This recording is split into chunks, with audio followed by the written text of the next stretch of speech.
بسم الله الرحمن الرحيم. Okay, Bismillah. So, since we are talking about health, it would be good if we defined health. So when we're talking about health, actually, we can't just talk about the physical body because Allah subhanahu wa ta'ala didn't create us just a physical body. If it was just physical body, then that would be a dead body. Sorry. There's Zoom complications, the wonders of 21st century living. So that would be akin to just talking about a dead body, because the body doesn't work without the soul, and the mind doesn't work without the soul. So we can't talk about any of that unless we define health. So health has to be, Bismillah, we'll just do it this way. So health has to be discussed at the level of soul, mind, and body. And so the body is just the tip of the iceberg. Underneath is your mind. I consider the mind to be just where the ocean, you can't quite see where the edge of the iceberg is because the ocean line is there. And then the most of it is the soul. But this is actually not an accurate representation of the human being. A more accurate representation of the human being is to invert it. Because in reality, we go from top down. We are our soul primarily, first and foremost, and it's like a flow down, like a waterfall that goes from the top to the bottom. Soul, that gives rise to the mind, that gives rise, mashallah, to the body. Jazakallah khair. Wonderful, mashallah. So now with this in mind, I want to just mention two principles that's going to see us through the whole rest of the presentation, okay? With this understanding of the human being. So the principle number one is the stronger you are up here at the level of the soul, the more resilient you are down here at the level of the mind and the body. And just as a side, where am I getting this information from? So this comes from just human observation. There's a lot of philosophers that talk about how, we can't really talk about anything if we don't recognize that there's a soul. And even really tightly wound atheists, they call it the hard problem of consciousness. This is a very difficult thing for them to wrap their mind around because, no matter what, we just can't get around this thing that, this brain just can't seem to account for everything. This body can't seem to account for everything. It's called, literally, they call it the hard problem of consciousness. So philosophers, but ultimately for us, where does the definitive evidence come from that we have soul, that we have this unseen spiritual reality? It comes from Allah subhanahu wa ta'ala himself, through the Prophet sallallahu alaihi wasallam, through the Quran, through the Hadith. This is the strongest evidence that we have. This is the strongest evidence that there is. So the stronger you are up at the level of the soul, the more resilient we will be at the level of the mind and the body. Now, we have to be careful with this thinking because sometimes people, they kind of invert this and they start thinking, well, okay, if I'm obese, that means maybe I'm a bad Muslim. Right? Because they go from the bottom to the top. They're like, oh, okay, so if I'm better with my soul, that means my mind, my body should be okay. So if my body's not okay, that means there's something wrong with my soul. That's not the point of this teaching. The point of this teaching, it goes from top to bottom. Same thing, if I'm depressed, that means I'm a bad Muslim. No, both of these are incorrect things to do with this bit of knowledge that I just gave you. The correct way to work with this is, alhamdulillah, I can and should strengthen my soul because this is the purpose of my life. And now that I know this whole schema, this will have a positive flow-down effect on my mental and physical health. So now you have one more thing that you can and should do to strengthen yourself mentally and physically, right? So the one that doesn't have access to revelation, they will go to the gym, they might see a therapist, but they will never actually end up addressing the root cause. Whereas the Muslim can do the first two, but they will also address the root cause as well. So they have the most comprehensive effect. Now, principle number two, all levels require nourishment. All three levels require nourishment. So at the level of the body, food, drink, etc. At the level of a mind, having an active mind, gaining requisite knowledge, reflection, and restraint. What I mean by restraint is that the mind will have all kinds of thoughts all the time, positive thoughts, negative thoughts, and it is one of the greatest powers that we have, that Allah has given us, is the power of restraint. The highest level of the brain is the cortex. It's this tiny little thin layer on top of our brain. This is the most advanced level of brainage. And at the front of it, the nasiya, the forehead, the front portion of the brain, is this portion called is this thing that has to do with self-restraint. And so that self-restraint at the level of the mind, a healthy mind, is able to sift through negative thoughts, foul thoughts, desires that are good, desires that are bad, and say, no, desire that's bad, no, restrain. Positive thought, yeah, go ahead. Negative thought, no, restrain. This is a basis of mental, nourishment. And then the soul, how is the soul nourished? By the remembrance of Allah subhanahu wa ta'ala. And inshallah, the ulama that will give you bayan afterwards, inshallah, they'll talk about all the, I'm sure that they will mention the remembrance of Allah. So remembrance of Allah means recitation of Quran, reflection on Quran, salah, dhikr, sitting in good company. So this is the nourishment of the soul. Now, what do we do? I'm just going to focus on the soul and the body for a bit, kind of the unseen and the seen aspects of the human being. So what do we do in non-Ramadan times? In non-Ramadan times, so we have nourishment of the soul and we have nourishment of the body. Okay, so in non-Ramadan times, what we generally tend to do is we have a little bit of nourishment of the soul. Alhamdulillah, we pray our prayers, and maybe once in a while we recite some Quran. Probably, maybe we're not fasting too much, etc. Whatever Muslims generally tend to do during the rest of the month, rest of the year. And also, so our nourishment of the soul is like not very, it's like down arrow. Okay? Nourishment of the body is a lot, because we live in 2021 in the United States of America, and we have access to food like no other human beings have ever had access to food. And not only do we have access to food, we have access to all kinds of other things that look like food that we can actually eat and pass through our bodies, but is not actually food, like 90% of the things that you find in the grocery store that come in a box.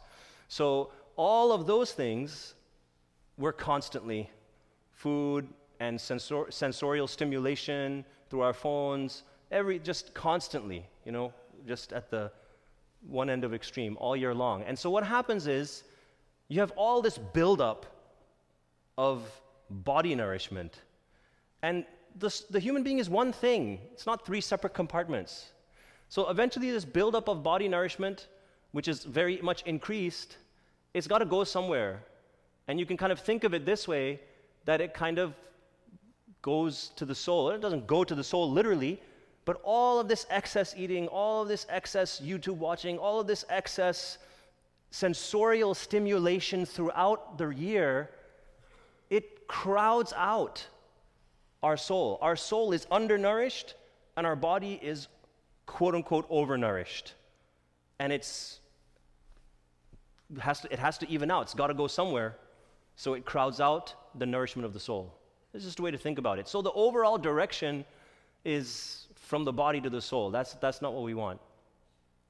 But in Ramadan, what happens is we're fasting every single day, we're praying rakats all night, then we're having shorter sleep, we're not eating all day, so our sensorial, the body nourishment is way down.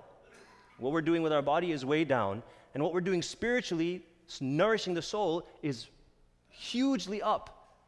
So the nourishment of the soul is up arrow, and nourishment of the body is down arrow. And so the overall direction that we'll experience, right, is that now that flows down from our soul to our body. So by the time we're done with Ramadan, how do you feel? How does everybody feel? Brother, how do you feel by the end of Ramadan?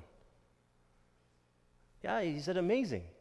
And so it depends on where we start out. A lot of people, they just, they'll feel, I feel so good, I feel so light, I feel my mind is clearer. I mean, alhamdulillah, so many Muslims experience this. And a lot of us, like Sheikh Tamim was mentioning during the Friday bayan, sometimes it's natural, our nafs doesn't really like kind of going into Ramadan. So it may be that some of us are not particularly excited, but that's okay, we fast anyway. But by the end of Ramadan and by the end of standing in 20 rakats, not 10 rakats, 20 rakats, Taraweeh prayer, and the last 10 nights and all of that, then, this is the result. So Allah is giving us a taste of that in this month. Ramadan is about spiritual strengthening, and if we do it right, it will automatically flow down and it will benefit us mentally and physically. So, how do we do it right? Maulana Kauthur's lecture is coming up. Maulana Abdullah's lecture is coming up. So Maulana Kauthur is going to talk to you about the spiritual side of Ramadan. Maulana Abdullah is going to teach you the fiqh of Ramadan, how to do it, the knowledge that you need for it. And then all you need to do is just do everything that they say. That's how you do it. You just do everything. So step number one, do everything you hear in the next 2 lectures after me, which is going to be after Isha. Okay? So just, in order to get all the mental and physical benefits, you need the spiritual benefits. In order to get the spiritual benefits, just do what they say. And just as a quick reminder, we're not doing all of this because we want mental and physical benefits. Those are just positive side effects. We're doing this because we are wanting to obey Allah and draw closer to Allah. This is very important, especially in our day and age, because we have so much knowledge now, mashallah, about the scientific means and how fasting is beneficial for us, and how prayer and meditation is beneficial for you, and how clearing your mind is beneficial for you, and how washing the germs off your hands 5 times a day is beneficial for you. And so now it's unfortunately kind of become possible where people can flip their intentions. If you're not careful, you can be like, I'm going to do this prayer because it's going to I'm going to get the physical positive effects from it. Or I'm going to fast because I'm going to get these physical positive effects. Yes, those effects are there, but that's not the reason we do them. Those are the positive side effects of the obedience of Allah subhanahu wa ta'ala. So the second thing that you need to do, bottom, is basically just don't ruin it. Just don't ruin Ramadan. And you will automatically get all the benefits, the physical and the mental benefits. And so basically what this talk should be titled is Reclaiming Our Health Through Ramadan, Just Don't Ruin It. Okay, and I'm going to explain what I mean by that. Okay, so these are, from your barakah, because Maulana Kauthur asked me, Dr. Saleem, can you do a talk on the health in Ramadan? And I said, well, first thing I thought to myself was like, wait. At first I said, yeah, sure, of course I'll do it. And then I said, wait, Maulana Sahib, why don't you ask Sheikh Hashim? He's 70 years old and he's like 10 times more healthier than I am. And he said, yeah, well, he was traveling. So I said, okay, it's fine. He's traveling, then I'll do it. Otherwise, if he was still here, he should be giving this talk. But as a benefit to me, in preparation for this, I looked through a whole bunch of studies, and my summary from looking at all of these different studies to myself and to you are these 5 things, and then I'm going to go into some of the studies so you guys can see for yourself a little bit. So the 5 steps to automatic Ramadan health, meaning you just do these things so that the standard blessings, massive blessings Ramadan can just work their way into your mind and body, are these things. Okay? Have suhoor, don't skip it, even if it's a date and a water, and don't overeat. So meaning if you're going to have more than a date and water, you're going to have like a proper meal, and that's fine. Just don't overeat. Not complicated. Have iftar, have a meal, but don't overeat. Don't eat at night, but drink plenty of water. And I'm going to go into more detail on this, but I just want to go through these really quick. What I mean by don't eat at night is, sadly, when I was looking up studies, I looked up studies on time-restricted fasting as well as specific studies on Ramadan. There are a few of them. SubhanAllah, you should have read the first line of a lot of these studies. It would start with like, Ramadan is the month of nighttime eating. It's like, what? That is not what Ramadan is. It's not the month of nighttime eating, for God's sake. It's the month of fasting. But from their perspective, right, they're looking at it from that. But unfortunately, that is what it has become for a lot of us. We used to live in Jordan, and alhamdulillah, the masajid were full, and it was wonderful to be there. But there was also a lot of, I think, nighttime eating going on. And it's here too. I mean, it's everywhere. So I'm going to go into why that's not good for us. And then 4, don't worry about what they, quote unquote, say about 7 hours of sleep. Don't worry about it. I'll get into it. And number 5, fast from the phone from Maghrib to Fajr, delete social media apps, including YouTube, for the month, and use it only for essential matters during the day. And I will explain why for that as well. Essentially, it disrupts your attention, it hijacks your motivation system, that's meant to be used for the akhirah, and it results in depression and anxiety. So, just some quick, interesting tidbits on fasting and your body. This is from the journal Cell, Promoting Health and Longevity Through Diet, from model organisms to humans. And so, what's really interesting is they studied this effect of restricting the time in which you eat and restricting how much food you eat or calories you intake. They studied it pretty much for a whole variety of animals, and then including human beings. And it's like the benefit is like in every single animal, in every single creature on the planet, they benefit if they don't eat that much. And that's because that's Allah's blessing. That's what our state is actually supposed to be. So if you look here, only recently have humans and domesticated animals had constant access to food. Throughout time, many animals and humans ate only intermittently. For many microorganisms and invertebrates, long periods of starvation are normal, and correspondingly, many of them, including C. elegans, have developed forms of quiescence in response to the onset of food shortage.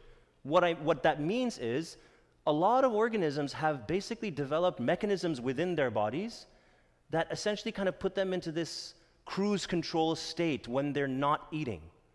And it's just really good for the organism at every level. And now look at this is the highlight part. Many of the genes that control that state when they're in starvation state are also important in the control of lifespan. Interestingly, intermittent fasting with alternation of 2 days of ad libitum feeding with 2 days of fasting also extends, in this case they were talking about worms, lifespan. So I just gave you this one study, but there are countless studies, and also done on humans as well, that show the benefit of essentially going prolonged periods of time without eating. I want to just give a disclaimer very quickly that everything that I say here, these are general principles. Everybody has their own individual circumstance. Some people have health issues, some people are on medications.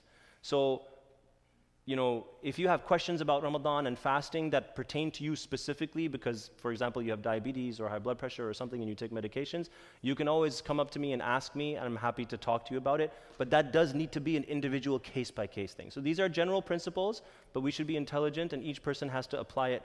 It will be applied differently to each individual. So dietary restriction, I'm not going to go through all of the gobbledygook on here, but basically it increases DNA repair, increases insulin sensitivity, improves the gut microbiome metabolites, decreases inflammation, increases tissue repair, increases mitochondrial function, which is the organelles in your cells that give you energy, increases stem cell function, it decreases cell death when they're not supposed to die, increases cell death when they are supposed to die. It literally does everything you could possibly want for health, reduction in eating. And so look, at the end they just kind of summarized it, increased health and longevity. This one actually, like you can see that they're talking about Ramadan, intermittent fasting from dawn to sunset for 30 consecutive days is associated with I'll just read it to you. What they did was, this was actually the first study, I think, of this kind where they have this new technology where they're able to study a huge amount of proteins and how they interact at once. It's called proteomics. And so it's relatively new, it's very fascinating. They studied some people who are fasting in Ramadan, specifically in Ramadan. Our results showed that intermittent fasting from dawn to sunset for more than 14 hours daily for 30 consecutive days was associated with an anti-cancer serum proteomic signature and upregulated the key regulatory proteins of glucose and lipid metabolism, insulin signaling, circadian clock, DNA repair, cytoskeleton remodeling, immune system, and cognitive function, and resulted in a serum proteome protective against cancer, metabolic syndrome, inflammation, Alzheimer's disease, and several neuropsychiatric disorders. Interestingly, these findings occurred in the absence of any calorie restriction and significant weight loss. So there's a lot of studies on whether people lose weight or not in Ramadan. Some of them show people lose weight. Some of them show that they don't lose weight. It depends on individuals, actually. But they found this benefit regardless of whether there was weight loss or not, and even whether there was an overall decrease in caloric intake or not. And we're going to come to why that might be. Why would it be that even though you're not decreasing the total number of calories, but you're still potentially getting all these benefits? So we're going to talk about that, inshallah. Here's another one. They're talking about the effect of of fasting on the gut microbiome. So in our intestines, we have billions of different microorganisms that are essentially an organ for us. They help us digest our food. They help us pull nutrients from what we eat. They are an important part of our immune system. They're an essential part of our being, actually. They're not just in our gut, but there's some in our brain. They're on our skin. They're in our lungs. And we're just beginning to tap the surface of this. So there's a general rule in this field where they're studying the microbiome, these organisms, these bacteria in the gut, that the more diverse it is, the better it is. And in particular, you see this here, they see that there was substantial remodeling of the gut microbiome in healthy, non-obese volunteers. And this remodeling involves upregulation of this particular species. And this species is linked to improved health and their butyrate production, which butyrate is actually the fatty acid that is produced by this group of bacteria that's like food for all the other quote-unquote good bacteria in the gut. So the microbiome is positively affected as well. Now, this is talking about time-restricted eating. So this is not particular to Ramadan, but essentially, the longer period of time, multiple studies have shown that the longer period of time throughout a 24-hour period we spend eating on and off, on and off, on and off, on and off, the more problematic it is for us.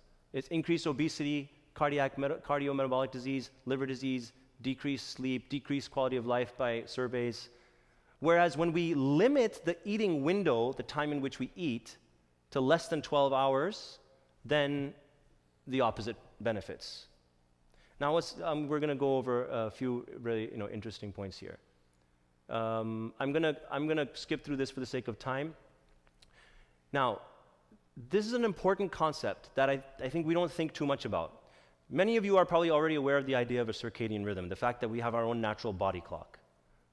You experience it more so when you're in jet lag, when you've traveled from someplace and you can't sleep because you're in a different time zone.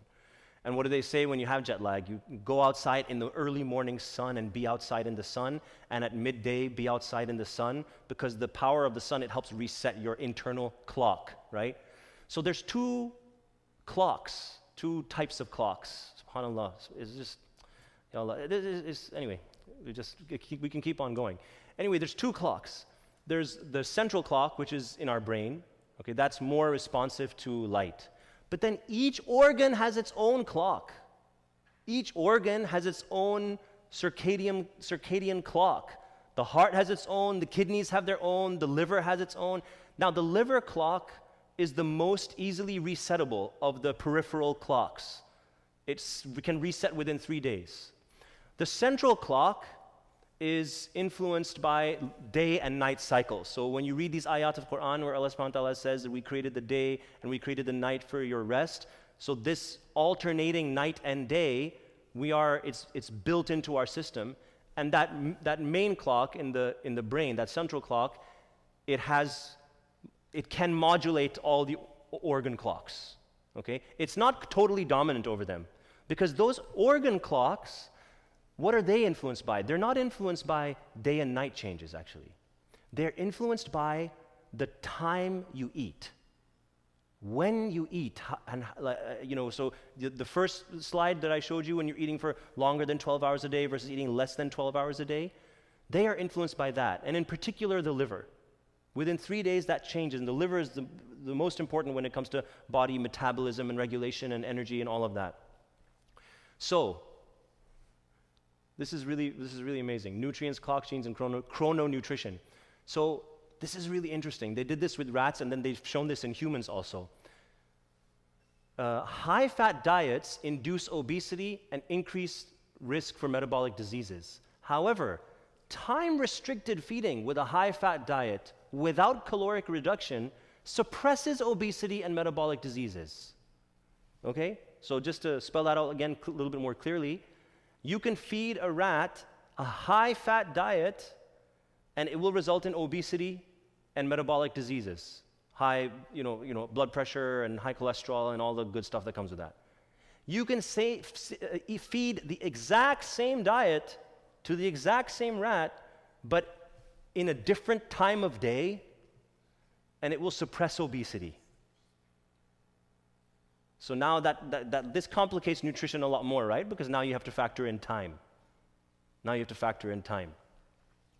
Which is why it's very difficult to live your life off of science, because if you want to build it atom by atom, building block by building block, and every other year they change, one year chocolate is good for you, and next year chocolate is bad for you, now you have to factor in all 500 million variables. 500 million variables you have to factor in. So, alhamdulillah, we have wahi, we have revelation, we don't have to worry too much about it. This remarkable effect of time-restricted feeding is probably due to fine-tuning of the circadian clocks. So basically what happens is all the clocks get synchronized when you eat at quote-unquote the right time. The frequency of breakfast, now this is interesting, the frequency of breakfast was inversely associated with weight gain in a cohort of around 2,000 adolescents. Similarly, skipping breakfast increases the odds ratio for adult obesity, overweight children, and visceral adiposity. Visceral adiposity is when you get fat deposits in the organs in the body, in particular around the liver. And in the liver, the fatty liver is actually is probably more of an epidemic than coronavirus was, a pandemic. And unfortunately, that fatty liver is going to go on to cause liver failure for a lot of people. And that's just from sheer just lifestyle in many cases. So breakfast seems important. Night eating syndrome, characterized by a time-delayed eating pattern, is positively associated with increased BMI. And these findings indicate that late meals and skipping breakfast leads to body weight gain and obesity in humans as well as in experimental animals. And then this was like their final statement of this particular paper.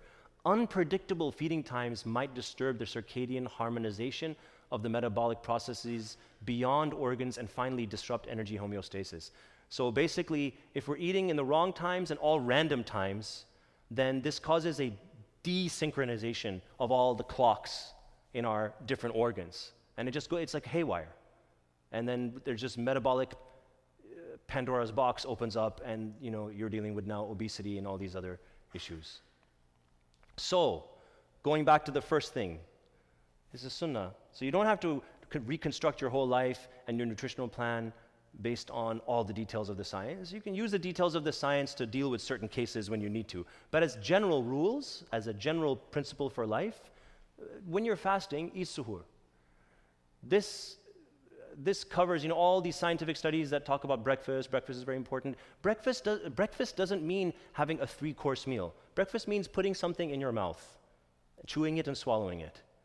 Now, it also depends, and I'm going to show you more about this.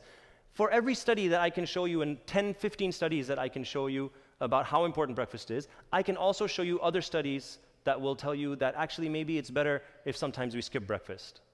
So when you have this kind of a picture, again, we have this, you have all this conflicting scientific data, so let's just make it simple. It's the sunnah of the Prophet ﷺ. The Prophet ﷺ said, the most excellent pre-fasting meal of the believer is dates. Verily, Allah and His angels send blessings upon those who eat before fasting. The pre-fasting meal is a blessed meal, so don't abandon it even if you only take a sip of water. Indeed, Allah and His angels send blessings upon those who take the pre-fasting meal. Do we not think that the blessings that Allah sends upon the human being is not going to have an effect on our physiology? Absolutely, it's going to have an effect. Absolutely, it's going to have an effect. And it will have a measurable effect. But they won't be able to measure it because, like when I was doing the research, there's so few studies in Ramadan. There's like which Muslims want to go and be involved in a study in Ramadan, man? They want to fast, do their thing, and go to the masjid. So they're like, okay, you want to study, do a study? Yeah, okay, yeah. But they're constantly complaining in the medical literature, like, oh, it's really hard to get, we have really small sample sizes. It's like, yeah, because Muslims are doing what they're supposed to. They're in the masjid praying, not with you in your laboratories, for God's sake. So look at this, in Cleveland Clinic, they have this dietitian. She's saying if your appetite is revved up and ready to go first thing in the morning, then you should have breakfast. And if you don't get hungry until later, don't stress about it. It's a sunnah to have suhoor. It's a sunnah to have suhoor. So have suhoor, and it will satisfy that thing of you should have a breakfast in the morning. And all the physiologic benefits that come with that, you get that. Now what's interesting here is she said, if you want to lose weight, then she recommends aiming for 300 to 500 calories for breakfast. So a small amount of calories. But what's interesting also is look what the Prophet ﷺ said, the most excellent pre-fasting meal of the believer is dates. And she said 300 to 500 calories for breakfast if weight loss is your goal. And how many calories in a day? 414 calories. So if you want to just have a date and some water, that's a good way to lose some weight during Ramadan. Okay, so we covered that one. Now, at iftar, have a meal, but don't overeat. Okay? So now I'm going to show you the studies that show how overeating is terribly bad for you. You ready? There they are.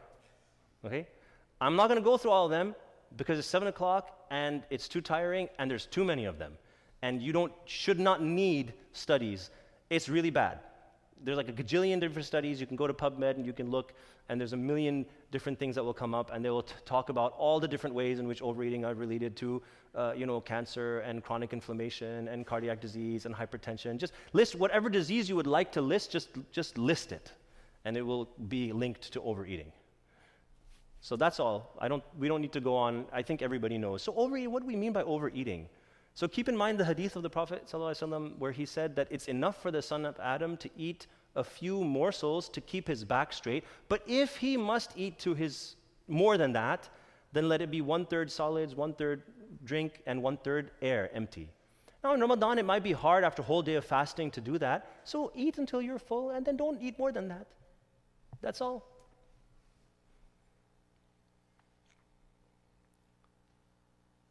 Okay, now, do not eat at night, but drink plenty of water. That's what we're on now. Okay, at nighttime, our insulin resistance kicks up. And the result is that all these extra calories that we eat in our late night meal or snack are stored as fat while we sleep instead of being burned throughout the day.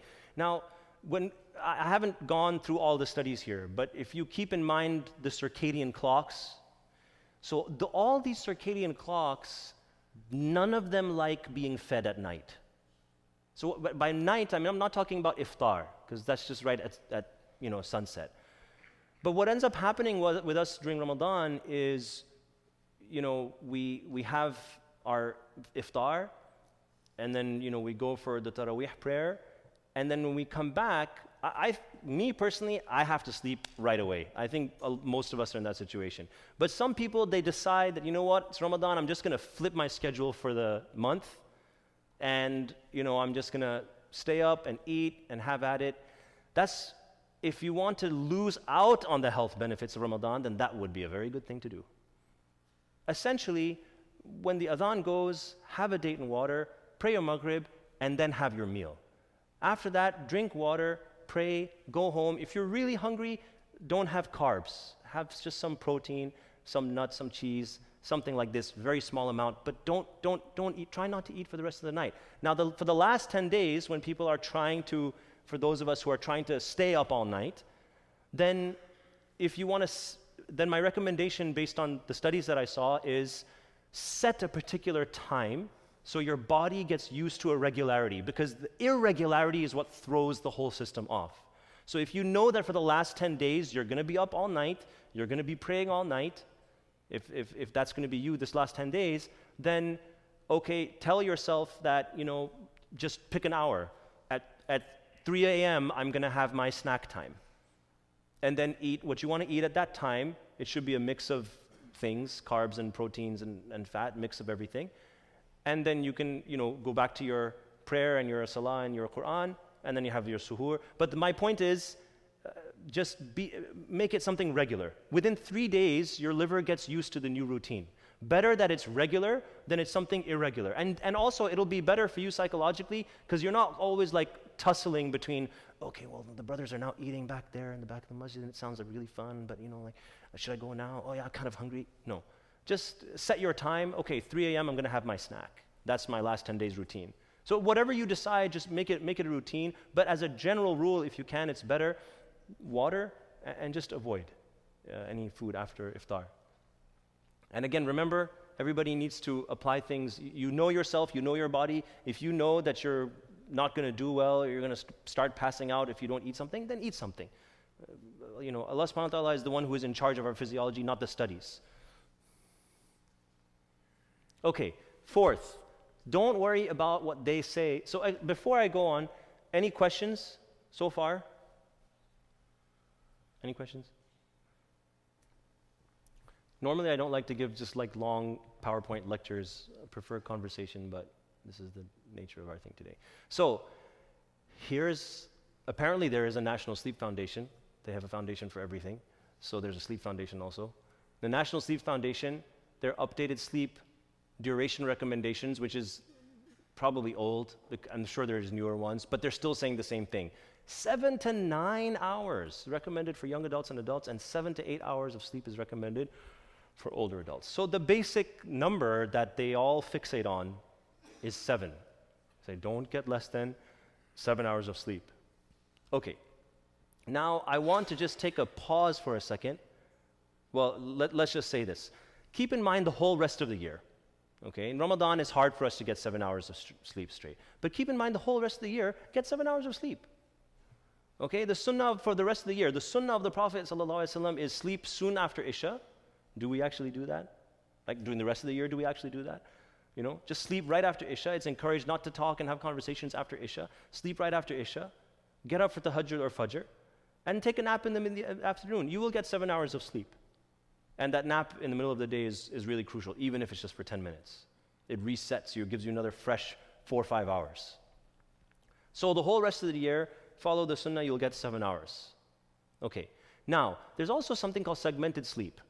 And this has actually been studied. And what's interesting is some of the studies actually, we actually may be hardwired to sleep in 2 periods of time. It's very interesting. A study by the National Institute of Mental Health looked at how people slept when they got 10 hours of light a day, about as much as on a winter's day. I mean, it must depend on the latitude where you are.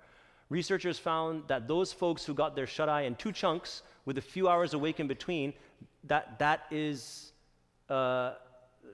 may be something that's more natural for human beings. Now, it's interesting if you think about what we're told to do in the Sunnah of the Prophet ﷺ, where he would sleep after Isha, and then he would get up for tahajjud, and he would pray for some period of time, and then he would take just a brief nap before Fajr, and then Fajr up until Ishraq, but no sleeping during Ishraq time. If you want to then sleep after that, you would wait until Ishraq is done. Or you take a nap later in the day. So if you sleep, X number of hours in the evening, and you take a nap or you sleep another time in the day. But at the end of it all, no matter what, we have to ask ourselves this question. All these scientific studies that we're talking about, who are they studying? What are they studying? They are all studying, for the most part, forgive me for saying this, the lowest common denominator type of human being. They are not studying the Allah people, the pious Muslims. They don't gather a cohort of highly muttaqi religious, but how are you even going to assess that? But I can tell you from what I have seen with my own eyes that the people of Allah, of which there are many in this day and age, all throughout the world, they do just fine with far less hours of sleep.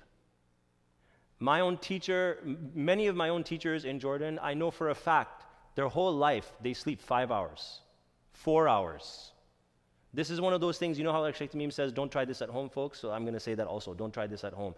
The reason they're able to do that is because, remember at the beginning, I showed the upside down iceberg.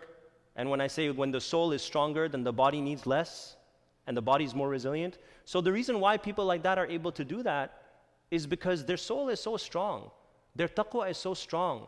Their dhikr is so much. Their suhbah is so strong. Their ilm is so strong. Their amal, their action upon that knowledge is so strong. Their soul is like a powerhouse. They don't need that much food, and they don't need that much sleep. I will tell you, one of the shuyukh in Jordan that I was with, he's a masterful, he's very mindful of his health. He just basically just does all the sunnah things. He doesn't eat that much.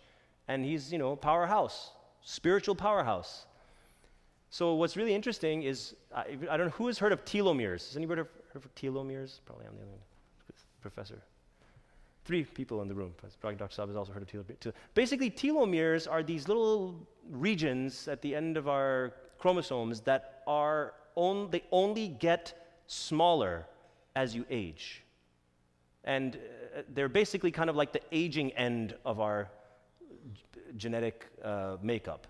And so as you get older, it's like a ticking time clock. They get like tick, tick, tick, tick. They get smaller as you get older. So what I was taught when I was in medical school was that, and what teaching still is that telomeres only get shorter. They never get longer. Is that what you have heard, everybody? I have 3 other physician or going to be physicians in this room, okay? So this sheikh, they actually checked his telomeres. They got longer. He's like 70 years old. And he was getting phone calls from universities from around the world. And he didn't want to talk to them because he was like too busy going to the masjid 5 times a day and teaching. And like the scientists were like banging their heads and I know because I knew his students personally. This is Sheikh Nu, for those of you who may know. His students were like, we were fielding calls like every other day. We'd get a call from like Brown University, from this university, from that university, and like they wanted to like take his blood, they wanted to study it, you know. So my point is that, you know, and these people are like this all over the place. There's so many Muslims all over the place. They are active, they're vibrant, they live long. They're not worried about getting 7 hours, 8 hours, 9 hours of sleep every night. That being said, for most of us, we do need that. But in Ramadan, it's okay if we don't have it. Allah will take care of us. So that's that. Okay. So have suhoor, have a meal, but minimally have a date. Just have a date and some water. Sometimes, again, because of the sleep, I've been in this myself too, you know what? I'm just going to skip it because I just want to sleep. Don't skip it. Just keep the date and the water by the bedside, or get up and have your full meal, whatever it is that you want to have. But do it, don't overeat. Just no matter what we do, we just don't overeat. And then try not to eat at night after iftar. And have a good, proper iftar. Try not to eat after that, but hydrate yourself. And again, this is for generally healthy people. If you have other issues, health issues, then, you know, inshallah, you can discuss with me afterwards. Now, this last one, fast from the phone from Maghrib to Fajr, delete social media apps for a month, only to essential use during the day, limit it to only essential use during the day. Now, why am I saying this? Actually, I have 2 entire separate presentations. One on one aspect of the phone and how it interacts with us psychologically and neurobiologically, and another on another and just entire aspect of it. I'm going to try to give you like a little glimpse into some of it. Now, many of you know what this thing is. This is a picture of a gambling machine. So this is one of those slot machines where you pull the thing down and these 3 things rotate, and if you get all 3 stars or all 3 whatever it is, may Allah forgive me for putting this in the masjid, Ya Allah. Okay, you get the picture, right? Let's go back there. So the thing rotates, okay? And if you get all 3 stars, then it's like, you know, you get like $1,000, you know, whatever the jackpot is, right? And if you get some numbers else or something, you get a lower reward. You know, you can get a smaller reward, or you can get the jackpot. Okay, we know this, right? So now, I want you to read this. I'll read it out to you. Okay, so actually, let me explain something that happens to you. Never mind the stuff on the x-axis at the bottom, signal, work, reward. Forget that. I just want to point out one thing. They studied gamblers while they're pulling on this thing, okay? They studied the dopamine levels in their brain. And it's interesting, dopamine is involved in several different systems in the brain. It's involved in attention, motivation, and movement and learning. Attention, motivation, physical movement, and learning. Can you guys think why all 4 of those functions could be all common to one neurotransmitter? What's the link between all 4 of those? Anybody have any idea? Huh? Well, I mean, it's related to anything that you're motivated by. So if I see something, I see the chocolate cake, and I've had chocolate cake before, and it's really delicious, and I know that I like it, and I know that it was a great experience the first time I had it, right? So now I see it, I have a desire for it, I have a motivation for it, I focus on it, I attend to it, I have attention to it, and I move towards it. So all of these things, and then the learning is what allows me to know that this thing is something that I need or something that I want. So these systems, they all go together for a reason. So people who have Parkinson's, they can't move, it's because they have decreased dopamine. So now there's discussion about whether dopamine is associated with pleasure or not. That's a whole different thing. We can talk about that at another time. But the point here is that when these gamblers are pulling those levers, they have the highest amount of dopamine anticipation release when there is maximum uncertainty about what the outcome is going to be. So when somebody is taking steps, they heard the ice cream truck coming, and they know the ice cream is coming, and they know that they can just go there and get the ice cream, meaning it's 100%. They can go there and they can get it. They will have an increase in dopamine, increasing them in their they have an increase in anticipation, therefore they have an increase in dopamine. But the gambler, he is not sure at all. Interestingly, that results in the highest possible dopamine spike, actually. So uncertainty, 50% of possibility of something happening, maximum uncertainty is associated with maximum anticipation of reward. I'm going to say it again. Uncertainty of outcome is associated with maximum desire or anticipation of reward. Now, read this, okay? It's something I've never experienced before, but I know for a fact there's a big reward. I know it's there. I'm certain. Everyone knows it. I can just see it right now in my mind's eye. I can think of all the ways that big reward is going to make my life so wonderful and relieve me of all my troubles. I keep investing of myself in it to attain it. Once, twice, thrice. I keep at it again and again and again. Sometimes I get a little reward. It's not the ultimate big reward at the end, but it encourages me. It motivates me to keep going, that perhaps I'll get that big reward. I'll do it again. Maybe this one will be the one that gets me the big reward. Honestly, at this point, I'm just getting pleasure out of doing it. Maybe I'll get the big reward with this next one, or this next one, or the next one. I just don't know, but I'm going to keep on going. So what did I just describe here? What is this? This is a monologue in somebody's mind. What is this?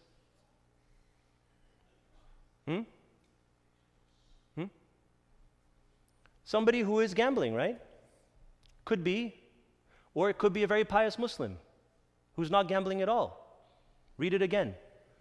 The big reward is Jannah. We are certain that it exists, just like that the gambler is certain that there exists a $1,000 reward. Yes? Gambler is certain that it exists. Read it again now. It's something I've never experienced before, but I know for a fact there's a big reward, Jannah. I know it's there. I'm certain. Everyone knows it. I can just see it right now in my mind's eye. I can think of all the ways that big reward, Jannah, is going to make my life so wonderful and relieve me of all my troubles. I keep investing of myself into it to attain it. What is the action associated with that, though? What's the action associated with that? Any amal that you do, any action that you do, especially ibadah, that doesn't have an immediate effect, an immediate pleasure effect. Because Ibn Umar said, and many of the Sahaba said, that if I knew that one prostration of mine is accepted, the thing that would be most beloved to me would be death. Because that's the thing he knows, that if he gets that accepted, he's good to go. So the believer is in this exact state, actually, exactly this state, that I don't know, it could be this good deed, it could be this good deed that earns me the big reward. It could be this good deed that earns me the big reward. It could be smiling at my parent. It could be this act of sadaqah. It could be this maghrib salah. It could be this giving this adhan. It could be this. It could be this. I don't know. I'm uncertain. Every single amal is associated with this uncertainty. But he's going to keep on going. And he'll get little rewards. He'll get the spiritual upliftment.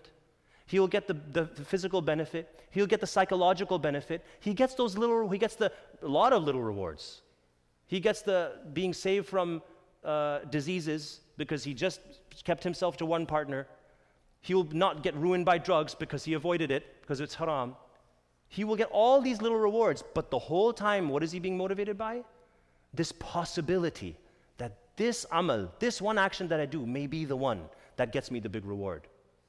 So the wiring that Allah has placed in us to basically make us addicted to doing good deeds to attain Jannah is hijacked by gambling. And in particular, what is the most ultimate good deed? Salah, right? The most beloved deed to Allah is salah. Now, if what I'm saying you're not sure about, I'll give you proof. Look at the ayahs that talk about gambling. O you who believe, intoxicants, addiction, and gambling, idolatrous practices, and divining with arrows are repugnant acts Satan's doing. Shun them so that you may prosper. With intoxicants and gambling, Satan seeks only to incite enmity and hatred among you, and to stop you remembering God and prayer. Literally, it says, وَعَنِ الصَّلَاةِ, meaning this thing, gambling, addictions, intoxicants, this could be it. This could be the thing that gets me the big reward. That wiring, that dopamine wiring that is there, is the same wiring that is actually meant to be used for what you said, which is this could be the salah, this could be the one, this could be the one. So it is particularly toxic. And Allah subhanahu wa ta'ala juxtaposes it within the ayah when He talks about gambling. He says, this thing will stop your salah. So I'm going to finish, because we have Isha is coming at 7:30, that this device, they know this when they made this device, okay? When you open your Google app, your Gmail app, for example, and you want to refresh to see whether there's an email or not, what do? You pull it down, right? And the little circle thing goes on top. You don't know. It could be that you get an email, could be that you don't get an email. With the WhatsApp, or with any app, with the social media apps, could be that when you open that app, you have all these likes. Could be that you don't have. There have been numerous articles and, what's his name, this guy who went rogue from Google, he's talking about ethical tech and all of this stuff. They all are talking about the same thing, that all of these features in this phone, they literally tap into the exact same circuitry that gambling taps into. I'm talking about a very specific feature on the phone. I'm not talking about everything on the phone. I'm talking about any feature where you have, again, an action that you do that is associated with uncertainty of reward. When you tap on that app and you open up WhatsApp, is there a reward? Is there a thing there for me to look at or no? Or Facebook or Instagram or whatever the case may be. So this thing, it doesn't matter if you're using it for Quran or Hadith or this or that. If you want to use it and you're able to use it for that and you open that app and you go to the site where you need to, then that's good, fine, you have access. But we have to be really, really careful with these things because it doesn't matter whether you're using it for good or bad. Notice I'm not talking about if you use the technology for good, it's good. If you use the technology for bad, it's bad. I'm not talking about that. I'm talking about the functionality of the device itself, how it works, just that element. Very quickly, there's extensive studies that it's been looked at by many sociologists about an increase in, I'm just going to go through this really quickly, about an increase in depression and anxiety since 2012 in teens in particular. Section 1 of the collaborative review summarizes self-report surveys that have been conducted at regular time intervals since 2010 or earlier. Do members of Gen Z say that their mental health is declining?